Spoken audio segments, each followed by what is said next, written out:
आज का ये एपिसोड शुरू करने से पहले एक छोटी सी बात। क्या आप भी अपना पॉडकास्ट बनाने की सोच रहे हैं? तो एंकर ट्राई कीजिए। ये पॉडकास्ट बनाने का सबसे आसान तरीका है। नंबर 1, ये फ्री है।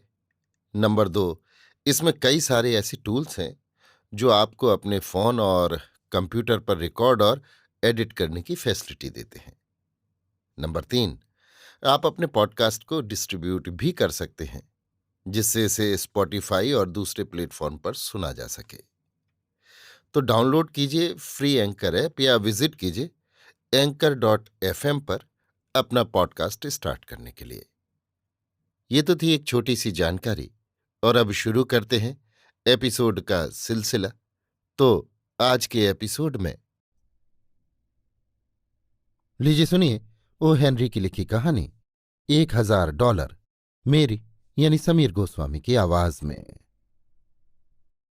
वकील साहब ने सख्ती और गंभीरता से दोहराया, ये लो $1000।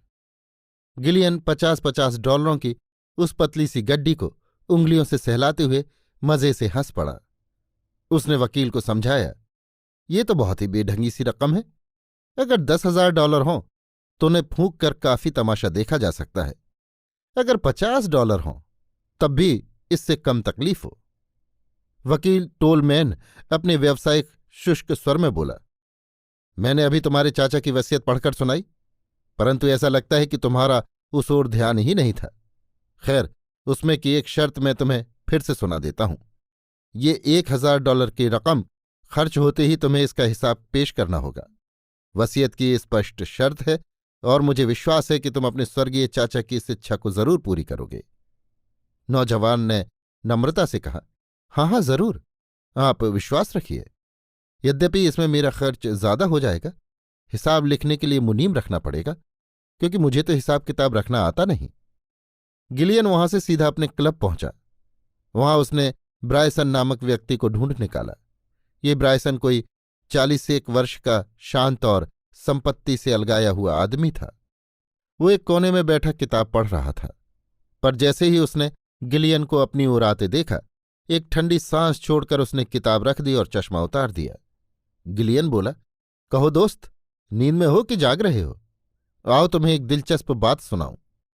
ब्रायसन ने जवाब दिया, कृपा करके बिलियर्ड रूम में जाओ और वहां किसी को सुनाओ। मुझे तो तुम्हारी बकवास से सख्त नफरत है। सिगरेट सुलगाते हुए गिलियन बोला, भाई सुनो तो, आज की बात हमेशा से कहीं अच्छी है और मुझे तो तुम्हें ही सुनाने में आनंद आता है। बात इतनी विचित्र और गंभीर है कि बिलियर्ड की गेंदों से उसका मेल नहीं खाएगा। मैं अभी चचा साहब के वकील के दफ्तर से आ रहा हूं। वे मुझे पूरे $1000 दे गए हैं। अब ये बताओ कि इस रकम से आदमी क्या कर सकता है? सिरके की चटनी से मधुमक्खी को जितनी दिलचस्पी होती है, उतने ही लगाव के साथ ब्रायसन ने पूछा, मेरा तो अंदाज था कि स्वर्गीय सेप्टिमस गिलियन के पास कम से कम $5 लाख थे। खुश होकर गिलियन ने कबूल किया, बिल्कुल सही है, और यही तो सारा मजाक है। वो अपने धन की थैलियां किसी रोग के कीटाणुओं के नाम कर गए हैं।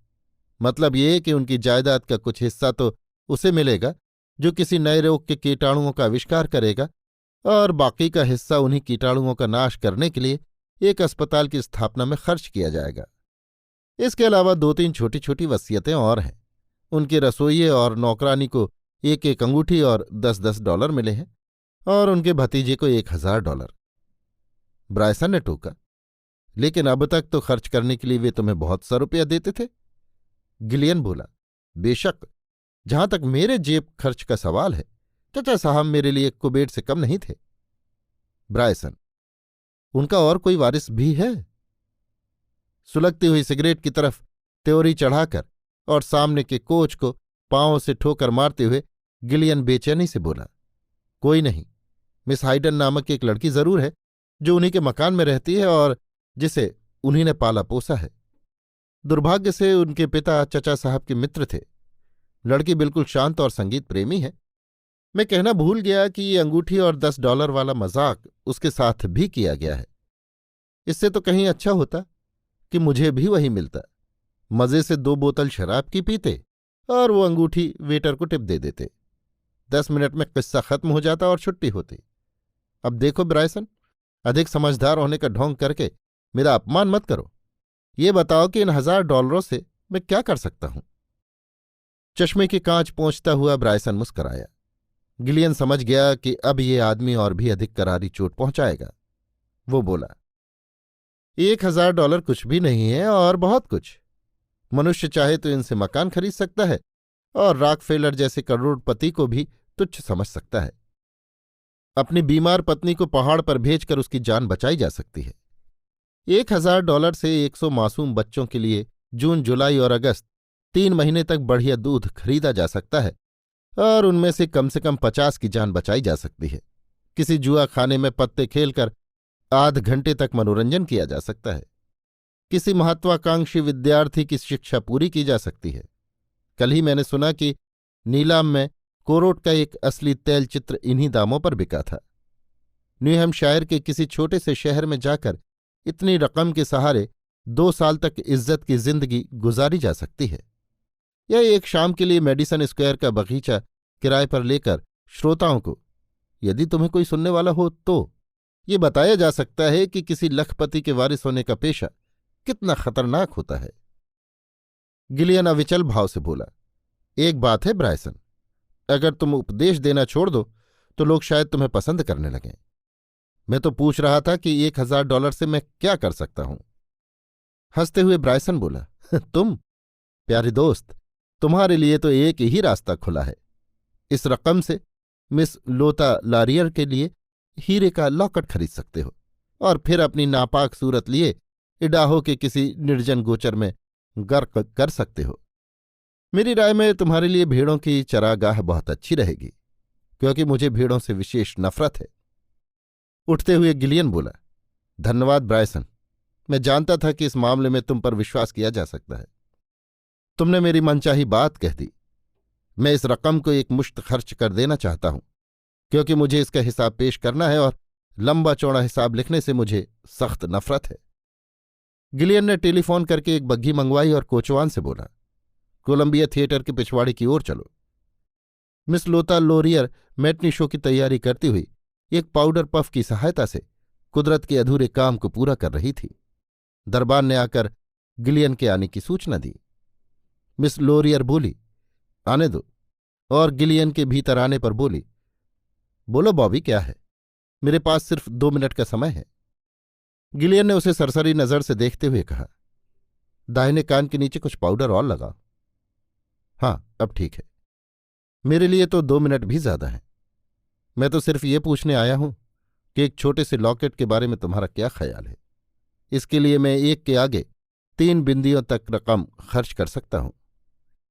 मिस लोरियर प्यार से बोली, वाह, नेकी और पूछ पूछ। आदम्स, मेरे दस्ताने दो। हाँ बॉबी, उस दिन शाम को डेला स्टासी के गले का नेकलेस तुमने देखा था। टिफैनी के स्टोर से उसे $2200 में खरीदा गया था। लेकिन खैर, आदम्स, मेरी ओढ़नी को जरा बाईं ओर खींचो। इतने में एक लड़के ने आकर कहा, मिस लारियर, पहला सीन शुरू हो रहा है। गिलियन उठ खड़ा हुआ और बाहर प्रतीक्षा करती हुई बग्घी में जा बैठा। उसने कोचवान से पूछा, अगर तुम्हें $1000 मिल जाए तो तुम क्या करोगे? ललचाए हुए स्वर में कोचवान ने जवाब दिया, मैं तो तुरंत एक शराब खाना खोल दूं। मेरी नज़र में एक जगह है जहां रुपयों की वर्षा हो सकती है। चौराहे के नुक्कड़ पर एक 3 मंजिला पक्का मकान है और मेरी योजना भी तैयार है। पहली मंजिल पर कटलेट और कबाब, दूसरी पर सिंगार फरोश और विदेशी माल और ऊपर वाली मंजिल पर जुआ खाना, अगर आपका इरादा हो तो। गिलियन बोला, नहीं नहीं, मैं तो सहज पूछ रहा था। और देखो, अब से तुम्हारी बग्घी घंटे के हिसाब से किराए पर रही। जब तक मैं रुकने को न कहूं, हाँ के जाओ। ब्रॉडवे से कोई 8 ब्लॉक आगे आने पर गिलियन ने अपनी छड़ी के इशारे से गाड़ी रुकवाई और बाहर आया। एक अंधा आदमी फुटपाथ पर बैठा पेंसिल बेच रहा था। गिलियन उसके सामने जा खड़ा हुआ। उसने कहा, माफ करना, पर क्या तुम मुझे बता सकते हो कि यदि तुम्हारे पास $1000 हों तो तुम उनका क्या करोगे? अंधे ने पूछा, क्या तुम उसी बग्घी से उतरे हो जो अभी यहां आई थी? गिलियन बोला, हां। पेंसिलों के व्यापारी ने कहा, तुम दिन दहाड़े भी बग्घी में बैठकर घूमते हो, इसलिए काफी रईस लगते हो। अब जरा इसे भी देख लो। उसने अपनी जेब से एक छोटी सी नोटबुक निकालकर दिखलाई। गिलियन ने उसे खोलकर पढ़ा तो मालूम हुआ कि वो बैंक की एक पासबुक थी, जिसके अनुसार अंधे के खाते में $1,785 जमा थे। गिलियन ने पासबुक लौटा दी और बग्घी में जा बैठा। उसने कोचवान से कहा, मैं कुछ भूल गया था, ब्रॉडवे पर टोलमैन एंड शार्प नामक वकील के दफ्तर चलो। वकील टोलमैन ने अपने सोने की कमानी वाले चश्मे से उसकी ओर नाराज होकर प्रश्नसूचक दृष्टि से देखा। गिलियन उत्साहपूर्वक बोला, माफ करना वकील साहब, पर मैं आपसे एक सवाल पूछना चाहता हूं। आशा करता हूं कि आप उसे असंगत नहीं समझेंगे। क्या मेरे चाचा की वसीयत के अनुसार मिस हेडन को एक अंगूठी और $10 के सिवाय और भी कुछ मिला है? श्री टोलमैन ने उत्तर दिया, नहीं, कुछ भी नहीं। बहुत बहुत शुक्रिया जनाब, कहकर गिलियन बग्घी में वापस आया और कोचवान को अपने चचा के घर का पता बताया। मिस हेडन लाइब्रेरी में बैठी कुछ चिट्ठियां लिख रही थी।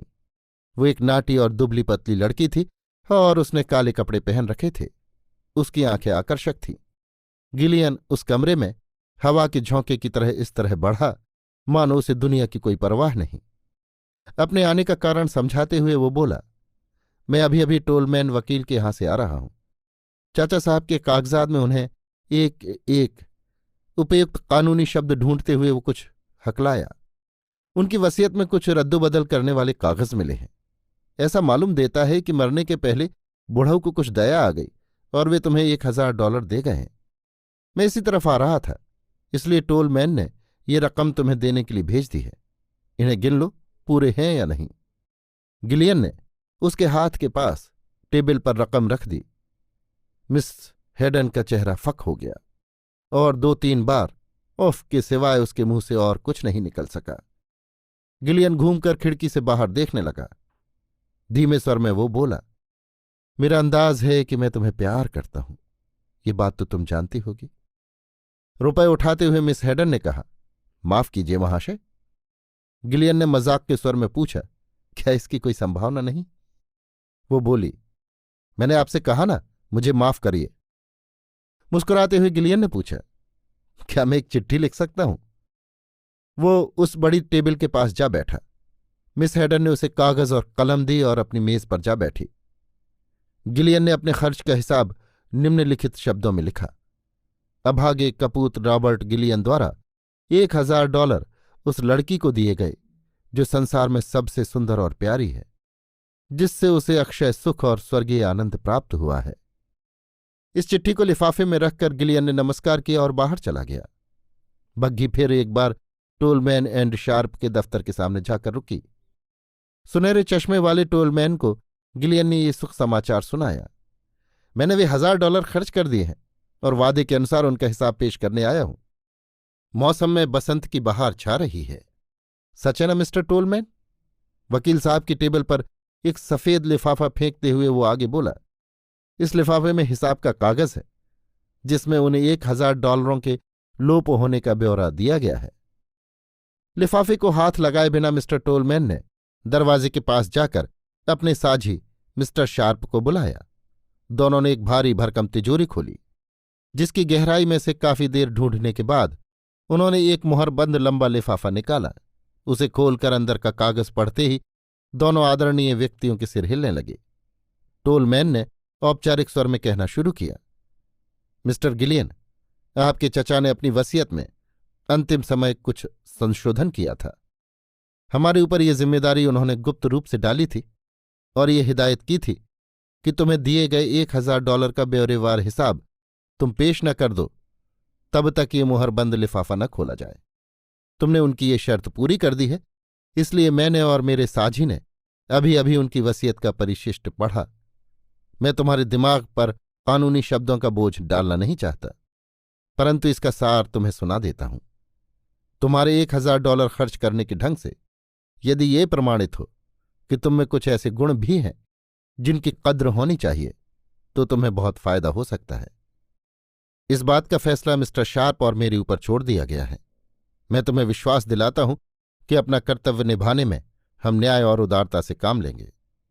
मिस्टर गिलियन, हम आपके विरोधी नहीं हैं, परंतु वसीयत की शर्तों को अक्षरशः पूरा करना हमारा कर्तव्य है। शर्त यह है कि यदि आपका $1000 खर्च करने का ढंग समझदारी भरा, विवेकपूर्ण या निस्वार्थ प्रमाणित हो तो हम आपको $50,000 की हुंडियां दे सकते हैं। इतनी रकम हमारे पास जमा कर दी गई है। साथ ही हमारे स्वर्गवासी मुवक्किल की ये भी स्पष्ट शर्त है कि यदि तुम इस रकम को उस ढंग से खर्च करो जैसा कि आज तक करते आए हो, माफ करना, ये शब्द मेरे नहीं, स्वर्गीय मिस्टर गिलियन के हैं, और अपने निकम्मे दोस्तों की सोहबत में रुपया बर्बाद कर दो तो गिलियन द्वारा पालित मिस मरियम हेडन को ये रकम तुरंत दे दी जाए। अब मिस्टर शार्प और मैं आपके हिसाब को जांच कर तय करेंगे कि आपने रुपया किस तरह खर्च किया है। हिसाब तो आप लिख कर लाए ही हैं और मुझे आशा है कि हमारे फैसले को आप स्वीकार भी करेंगे। मिस्टर टोलमैन ने लिफाफे की ओर हाथ बढ़ाया, परंतु गिलियन ने झपट्टा मारकर उसे छीन लिया। हिसाब की पर्ची और लिफाफे के टुकड़े टुकड़े करके गिलियन ने उन्हें अपनी जेब में ठूंस लिया और मुस्कुराते हुए बोला, सब ठीक हो गया महाशय, अब आप लोगों को इस विषय में कष्ट करने की जरूरत नहीं।